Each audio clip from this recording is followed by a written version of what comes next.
Yes, finally आ गए वापस अपने ओरिजिनल स्टूडियो में। और आज से वापस वही काम शुरू। कल एक गुजराती मूवी का रिव्यू आएगा, लेकिन उसकी बात कल। आज हम बात करेंगे इस ईयर की one of the most anticipated Hollywood movies, जो कि है ड्यून पार्ट 2। तो कुछ भी मैं अभी कुछ ज़्यादा बोलूँगा नहीं, सीधा रिव्यू में ही जो बात होगी वो होगी। आज शायद थोड़ा रिव्यू लंबा होगा, क्योंकि फिल्म मैंने जिस तरह की देखी और मुझे बहुत कुछ बातें करने का मन हो रहा है आज इस फिल्म के रिलेटेड। तो फटाफट इंट्रो डाल देते हैं। कैसे, एक मिनट। हाँ भाई, तू डाल, मैं भूल गया, सॉरी।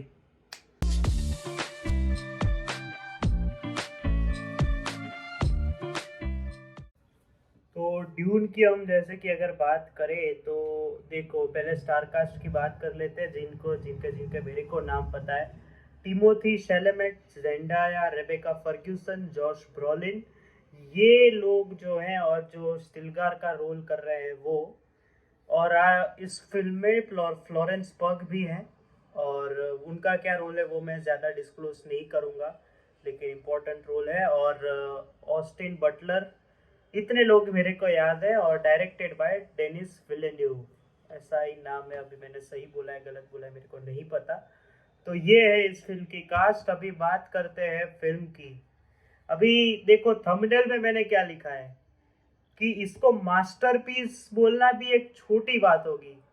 मतलब ऐसी फिल्में ना, मतलब वो ऐसा once in a life time बनती है, और ऐसी फिल्में सेलिब्रेशन तो नहीं होती, लेकिन आपको पहले सीन से लेके लास्ट सीन तक एंगेज रखना, मतलब वो edge of a seat thriller बोलते हैं ना, वैसा करना। ऐसी फिल्में आपको दिखाती है कि नहीं, ये इस फिल्म में दम है, और मैं ऐसे लास्ट तक इस ऑडियंस को edge of the seat thriller दिखा सकता हूँ।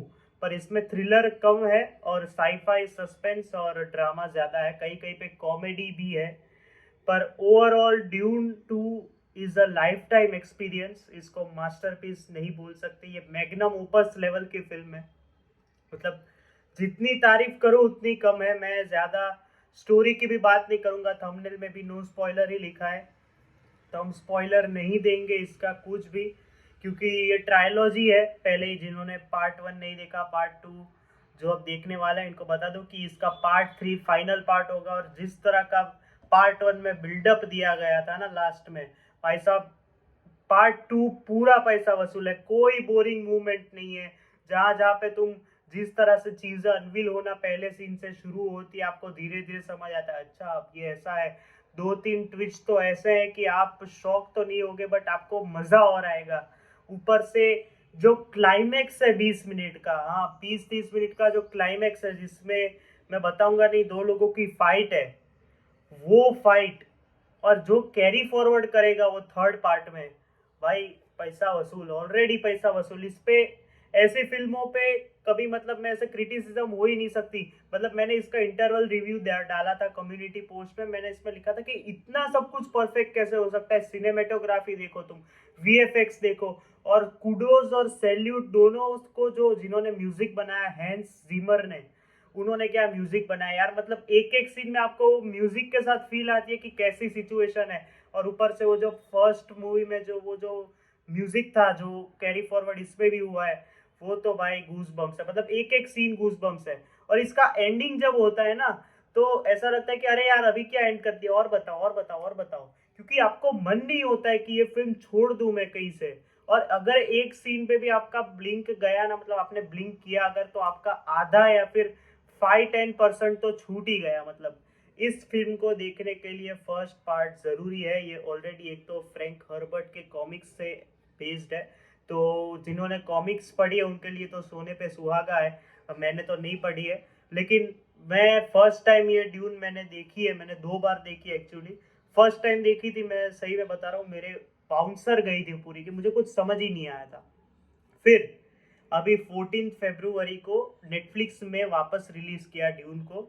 मैंने वापस देखी, मैंने पूरा एनालाइज किया, और मैं समझ गया कि भाई साहब ये ड्यून 2, मतलब टॉप 10 लिस्ट जो हम करते हैं, सब सब जितने भी लोग करते हैं टॉप 10 गुड फिल्म, तो ये प्रूवन है। मतलब इतनी अच्छी तरह से इस फिल्म को सक्सीड किया गया है ना, कि मैं ज्यादा बोलूंगा नहीं, नहीं तो स्पॉइलर हो जाएगा। तो हम स्टोरी की ऊपर ऊपर से बात करते हैं, हम बाद में कुछ और भी बातें करेंगे। देखो, जिन्होंने फर्स्ट वाली देखी है ना, तो उनको पता है कि क्या होने वाला है क्या नहीं हुआ। अभी मैं सेकंड का थोड़ा नो स्पॉइलर सिनॉप्सिस दे देता हूँ, जैसा कि बुक माई शो और गूगल पे दिया गया है।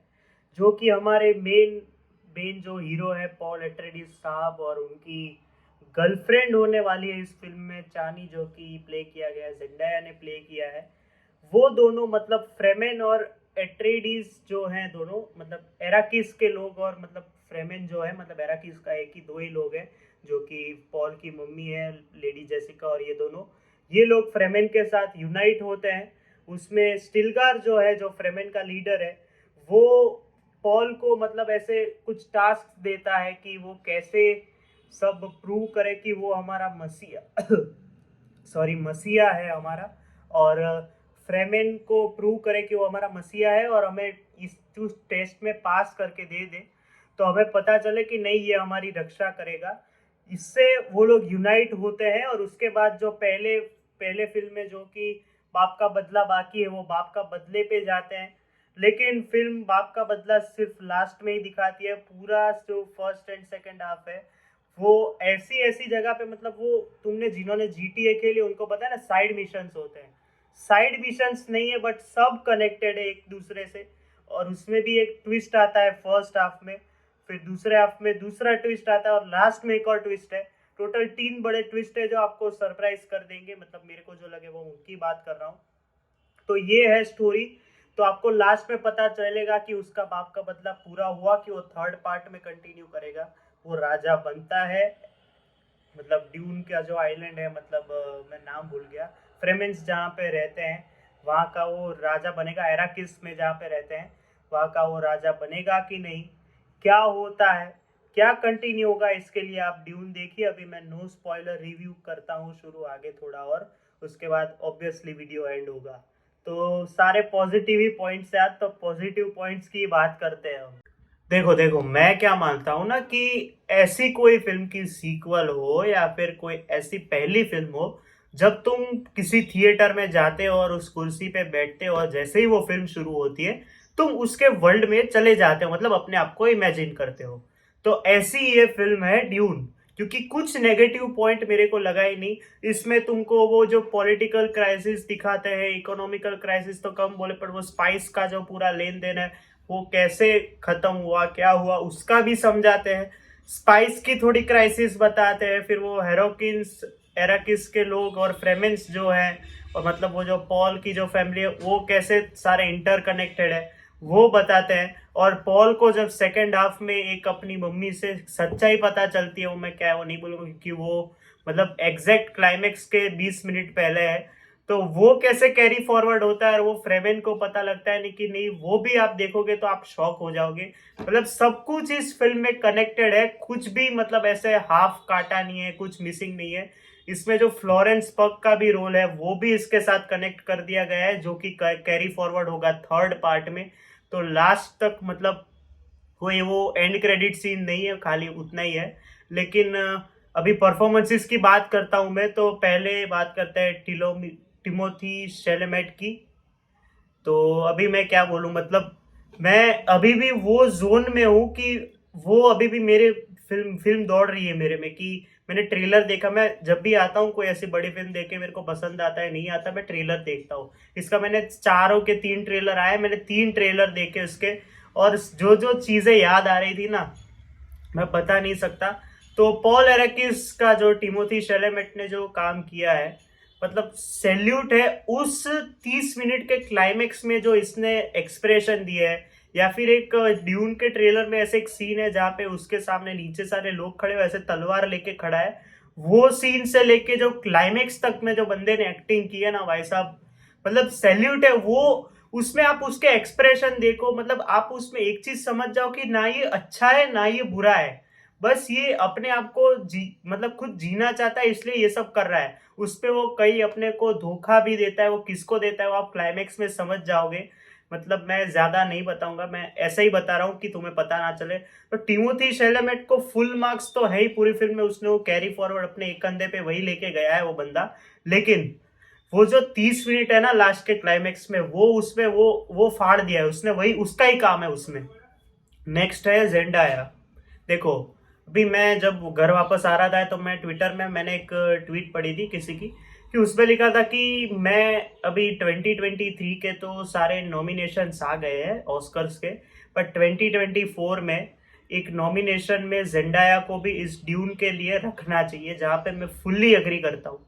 मतलब इतने शेड्स है ना इस फिल्म में कि आप पता नहीं लगा पाते लास्ट तक कि कौन अच्छा है कौन बुरा है। जैसे कि मैंने टिमोथी शेलेमेट का बोला, वैसा जेंडाया का नहीं है, लेकिन उस लड़की के आप लास्ट के रिएक्शंस देखना, जब उसको एक चीज पता चलती है और वो जो कैरी फॉरवर्ड करती है ना क्लाइमेक्स में जब एंडिंग होता है उससे पहले, मतलब वो तो है ही, लेकिन फर्स्ट हाफ में उसका एक्शन देखो और सेकंड हाफ में उसके जो इमोशंस जो भर भर के आते हैं वो देखो, उसमें उसने दिल जीत लिया है। अभी मैं अपने जो मेरे को जो पर्सनल फेवरेट दो जो लोग पसंद आए इस फिल्म में, मैं उसकी बात करता हूँ। पहले तो बात करते हैं रेबेका फर्ग्यूसन की।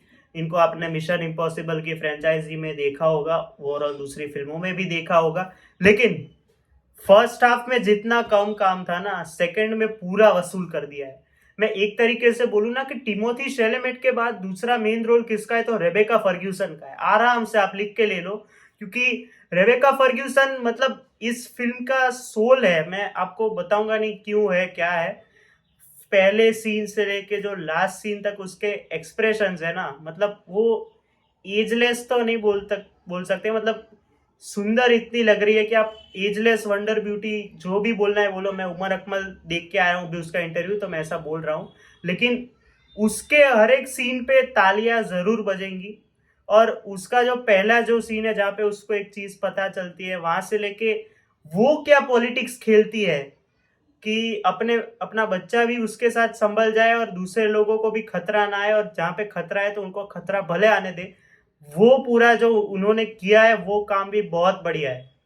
तो सबसे मेन जो उनका जो काम है रेबेका फर्ग्यूसन का है। अभी हम आते हैं दूसरे जिन्होंने बहुत अच्छा काम किया है। मैं बताना भूल गया, अभी दो और इम्पोर्टेंट लोग हैं जिनका इम्पोर्टेंट काम है इस फिल्म में। मैं अभी दूसरे रेबेका फर्ग्यूसन की तो बहुत तारीफ कर ली मैंने, अभी मैं दूसरी बात करता हूँ। जेवियर बार्डेम जो जिन्होंने स्टिलगार का रोल प्ले किया है। स्टिलगार का रोल पहले में मतलब एक्सटेंडेड कैमियो जैसा ही था, जिन्होंने देखी है उनको पता है, लेकिन स्टिलगार का इसमें सबसे इंपॉर्टेंट काम है आफ्टर टिमोथी एंड रेबेका। क्यों वो देखो तब पता चलेगा, लेकिन स्टिलगार आपको वो ऐसी वाइब देगा कि वो आपको हंसाएगा पूरी तरह, लेकिन एक तरफ से आपको वो डाउट में भी रखेगा कि नहीं मेरे को अभी भी टिमोथी या फिर पॉल पे अभी भी भरोसा नहीं है। पर जैसे ही वो कुछ अच्छा करेगा तो फिर वो उसकी तारीफ भी करेगा, पर आप दोगला समझो जो समझो वो। लेकिन स्टिलगार का वो जो जोक सीन्स है या फिर उसके साथ के जो जॉश ब्रॉलिन के साथ जो एक दो सीन है उसमें भी बहुत अच्छा काम है उनका। मतलब स्टिलगार एक तरीके से देखो तो हम सबका कैरेक्टरेबल उससे रिलेटेबल है कि जब तक हम वो देखते नहीं है हम मानते नहीं है, और जब मान लेते हैं तो हम खुश हो जाते हैं। तो ऐसा स्टिलगार का काम है। मैं स्टिलगार का मतलब तुम फर्स्ट सीन से ही देखो ना तो उसको ट्रस्ट होता है नहीं होता है, नहीं होता है, होता है, होता है, फिर नहीं होता है, अचानक से होने लगता है, फिर लास्ट में वो मानता है कि नहीं ट्रस्ट है मेरे को। उसका एक जो इसमें जो मसीहा को जो उन्होंने नाम दिया है टिमोथी शेलेमेट को, वो जो वर्ड है मैं भूल गया सॉरी, क्योंकि मैं ज्यादा अगर उसके बारे में बात करूंगा तो मेजर स्पॉइलर हो जाएगा। उससे अच्छा हम लास्ट परफॉर्मेंसेस की बात करते हैं जो मेरे को अच्छी लगी। लास्ट परफॉर्मेंस जो मेरे को सबसे ज्यादा अच्छी लगी इसमें जॉश ब्रॉलिन। जॉश ब्रॉलिन सबको पता है सबसे अच्छे बैडेस विलन के रूप में ऑलरेडी आ चुके हैं हमारे सामने, थैनोस के रूप में आए हैं वो। उसके पहले डेडपूल में भी वो थे, डेडपूल 2 में। अभी इसमें कुछ नया कर रहे हैं। तो उसमें जब उनकी एंट्री होती है ना, मैंने मतलब पहले सीन से या दूसरे सीन से कभी तालियां इसमें सुनी नहीं थी टू बी वेरी ऑनेस्ट, लेकिन जब जॉश ब्रॉलिन की एंट्री होती है ना सब लोग ताली बजाने लगते हैं, ताली मतलब सीटी मारने लगते हैं। और उनका मतलब ऑरा ही ऐसा है, आप देखिए मतलब थेनोस हो या फिर वो डेडपूल हो या फिर कोई भी फिल्म हो, उनकी आवाज ही उनकी मतलब वो मतलब ऐसी हमारे हिंदी में बोलते हैं कि आवाज ही पहचान है। जॉश ब्रॉलिन वो बंदा है ना कि वो कुछ भी करेगा आपको उसकी आवाज सुन के अच्छा लगेगा, और वो स्टोरी भी सुनाएगा नहीं हाँ भाई तू और बता और बता। ऐसा ही उनका इधर काम है। वो सेकंड हाफ में ही आते हैं, लास्ट तक रहते हैं। उनको एक पॉल की तरफ से जब झटका लगता है तो उनके जो एक्सप्रेशन है ना प्राइसलेस है बॉस, मतलब मैं क्या बोलूं। उनका वो डेव बॉटिस्टा के साथ जो सीन है एक, वो देखिए आप। वो भी फुल पैसा वसूल है। और वो जब पॉल से मिलते हैं वापस, कि उनको लगता, फर्स्ट हाफ पार्ट में तो ऐसा था ना कि जॉश ब्रॉलिन भी मर गए हैं, लेकिन ऐसा नहीं होता। तो पॉल से जब मिलते हैं तब वो जो इमोशंस बाहर आते हैं वो भी, मतलब इसमें कुछ खराब है ही नहीं। और जिससे आपको डरने की जरूरत है फिल्म में, वो एक तो स्टेलर स्कार्सगार्ड है जो बैरन का रोल कर चुके हैं फर्स्ट फिल्म में। मतलब उनका काम भी ऐसा ही है जो फर्स्ट में था, जो पहले जो सबसे काम करवा देते, जो धोखा दिया था उन्होंने अपने भाई को ही। फिर उसके बाद डेव बटिस्टा, उनकी तो मैं क्या ही बात करूं। फर्स्ट हाफ मतलब ये पैरेलल यूनिवर्स में आप देखो तो ड्रेक्स और थेनोस सब अलग अलग तरीके से लड़ रहे हैं, जिसमें ड्रेक्स का क्या होता है वो आप देखो खाली। और last but not the least, Austin Butler. जब उनकी एंट्री हुई तभी भी तालियां सीटियां बजी ऑब्वियसली।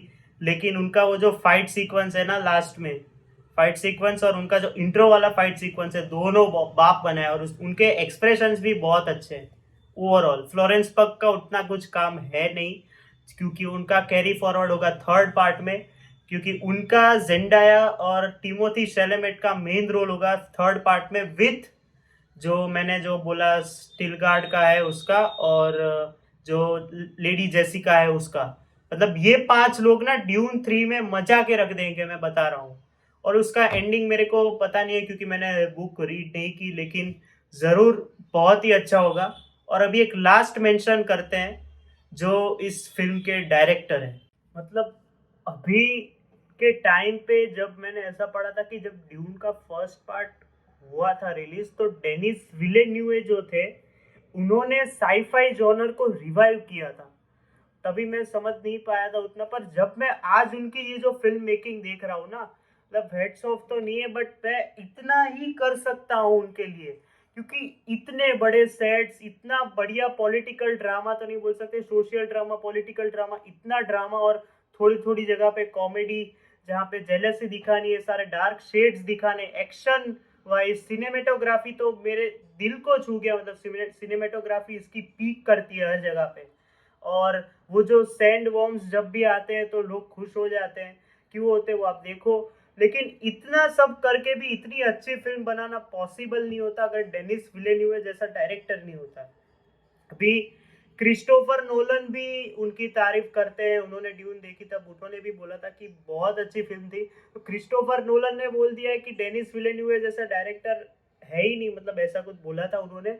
तो अभी हम क्या ही बोले। मतलब डेनिस विलेन्यूवे के लिए वो जो मार्टिन स्कॉर्सेसी की लाइन है ना फेमस, की दिस इज सिनेमा, एक एक फ्रेम में आपको सिनेमा और सिनेमेटोग्राफी इतनी अच्छी दिखेगी ना कि आप ऑलरेडी बोल चुके हो कि dune is a magnum opus, and this is only and only can be watched in theatres. मतलब ऐसी फिल्में ना लाइफ टाइम एक्सपीरियंस होती है। मैं बॉलीवुड में भी मैं बोलता हूँ कि वो जवान का मैं पहले राइट राइट करके रिव्यू करता था, मैंने जवान का बोला था कि ये लाइफ टाइम एक्सपीरियंस वाली फिल्म है। ऐसा ही इधर ड्यून 2 के साथ है। मतलब बॉलीवुड हॉलीवुड का कंपैरिजन नहीं है, लेकिन आपको वो जो पहले सीन से जो जकड़ के रखता है ना, मतलब edge of a seat thriller या फिर एंगेजिंग, और इतना पावर पैक परफॉर्मेंसेस है सबके कि आप दिल खुश हो जाता है आपका, और लास्ट तक आप हिलते नहीं हो।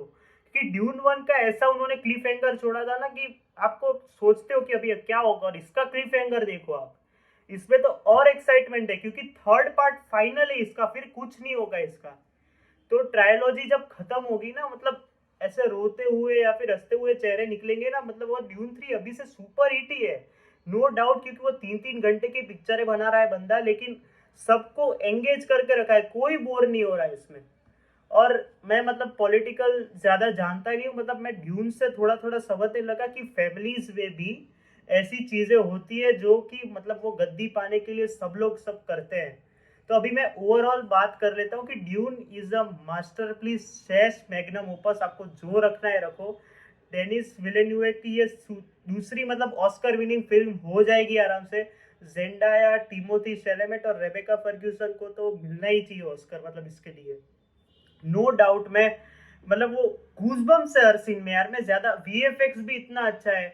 मतलब एक सीन में मतलब वो लोग दौड़ रहे हैं और इधर से सामने से एक पूरा व्हीकल गिरता है, वो सीन मतलब मैं से वाव निकल गया था मेरे मुंह से। और इतने तालियां सीटियां वाले डायलॉग्स है, मतलब वो साइलेंस वाला डायलॉग जब आएगा और उसमें जो सबके रिएक्शंस होंगे ना और जो सब तालियां मारेंगे ना, वो आप देख लेना। तो बस मैं और ज्यादा बोलूंगा नहीं वरना स्पॉइल हो जाएगा, बट आप जल्दी जितना हो सके ड्यून फर्स्ट अगर आपने देखी नहीं है तो देख लो, नेटफ्लिक्स पे है। उसके बाद ड्यून 2 देखो, आपको इतना मजा आएगा ना कि साईफाई जॉनर में कुछ आपने नया एक्सप्लोर किया है। तो वो जो गेम ऑफ थ्रोन्स नहीं बोल सकते, बट इस फिल्म की पॉलिटिक्स ही अलग लेवल की है, क्योंकि ये आगे की फिल्म है, मतलब 2000 आगे, 1000 साल के आगे की फिल्म है। तो आप देख लो यार, मैं ज्यादा बोलूंगा नहीं, मैं चलता हूँ। लाइक कर देना वीडियो को, शेयर कर देना सबके साथ, और अगर तुम नए हो तो सब्सक्राइब कर देना। अब हम कल एक गुजराती फिल्म के रिव्यू के साथ मिलेंगे। बाकी तो जय ड्यून, और तो क्या ही बोलूँ, तब तक के लिए बाय।